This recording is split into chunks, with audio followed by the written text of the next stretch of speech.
ମାଲିକେ ଜୟ ଜଗନ୍ନାଥ। ଆଜି ସକାଳୁ ସକାଳୁ ହସ୍ପିଟାଲ ବାହାରିବାକୁ ପଡ଼ିଲା। ଆସନ୍ତୁ ଆଗକୁ ଦେଖିବା ନୂଆ କି ହେଇଥିବା ନଖରା ସମଟୁ। ମୋ ସହ ଭିଡ଼ିଓଟିକୁ ଶେଷ ପର୍ଯ୍ୟନ୍ତ ଦେଖନ୍ତୁ, ଆଗକୁ ସବୁକିଛି ଜାଣିପାରିବେ। ଆମେ ଏବେ ଆସି ପଳାଶୁଣୀ ମୁଖ୍ୟ ରାସ୍ତାରେ ପହଞ୍ଚି ଯାଇଥିଲୁ। ରୋଡ଼ ବ୍ୟାରିୟର ଦେଇ ଏ ପାଖରୁ ସେ ପାଖକୁ ଆସିଥିଲୁ। ଏପଟେ ପହଞ୍ଚୁ ପହଞ୍ଚୁ ଅଟୋକୁ ଅପେକ୍ଷା କରିଥିଲୁ। ଆମକୁ କଟକ ବସ୍ଟି ମିଳିଯାଇଥିଲା। ଶେଷରେ ଆମେ କଟକ ବସ୍ରେ ବସି ଯାତ୍ରା ଆରମ୍ଭ କରିଥିଲୁ। ଏବେ ଆମେ ଆସି ସମଟୁ ପାଖରେ ଓହ୍ଲେଇ ଯାଇଥିଲୁ। ନୂଆ କି ହେଇଥିବା ସମଟୁର ବିଲ୍ଡିଂ କାମ ଏବେ ବି ଚାଲିଛି। ଏଇଟା ହେଇଗଲା ସମଟୁର ଏମର୍ଜେନ୍ସି କାଜୁଆଲିଟି। ଏବେ ଆମେ ଏଇ ବାଟ ଦେଇ ଭିତରକୁ ଯିବା।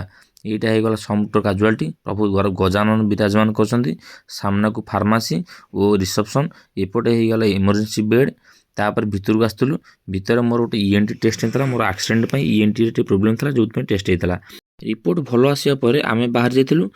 ଆମକୁ ସାଙ୍ଗେ ସାଙ୍ଗେ ଆମ ବସ୍ଟି ମିଳିଯାଇଥିଲା। ଆମ ବସ୍ରେ ବସି ଆମେ ଆସି ପଳାଶୁଣୀ ଓହ୍ଲେଇ ଯାଇଥିଲୁ। ପଳାଶୁଣୀ କିଛି ବାଟ ଚାଲିକି ଗଲା ପରେ ଆମେ ଆସି ରୁମ୍ରେ ପହଞ୍ଚି ଯାଇଥିଲୁ। ତାପରେ ଆମ ସାଇବାବୁ କ'ଣ କରୁଛନ୍ତି ନା ତାଙ୍କ ମାଆଙ୍କୁ ଧରି ଶୋଇଛନ୍ତି। ମିଛରେ ରୋଲ୍ କରି ତାଙ୍କ ମାଆ ତାଙ୍କୁ ଘୋଡ଼େଇକି ଶୁଆଇଛନ୍ତି। ମୁଁ ଯେମିତି ମିଛରେ ଡାକିଲି କ୍ରିକେଟ୍ ଖେଳିବା ପାଇଁ, ତା ମାଆ ଘୋଡ଼ଉଥିଲେ, କିନ୍ତୁ ସାଇବାବୁ ଉଠି ପଳେଇ ଆସିଲେ। ତାପରେ ଆମେ ମାମୁଁ ଭଣଜା କିଛି ସମୟ କ୍ରିକେଟ୍ ଖେଳିଥିଲୁ।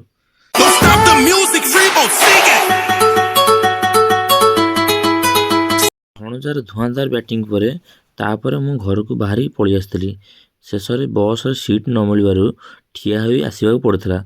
ବହୁତ କଷ୍ଟ ହୋଇଥିଲା, କିନ୍ତୁ ଶେଷରେ ମୁଁ ଆସି ଆମ ଛକରେ ପହଞ୍ଚି ଯାଇଥିଲି। ଏବେ ରହୁଛି। ଜୟ ଜଗନ୍ନାଥ।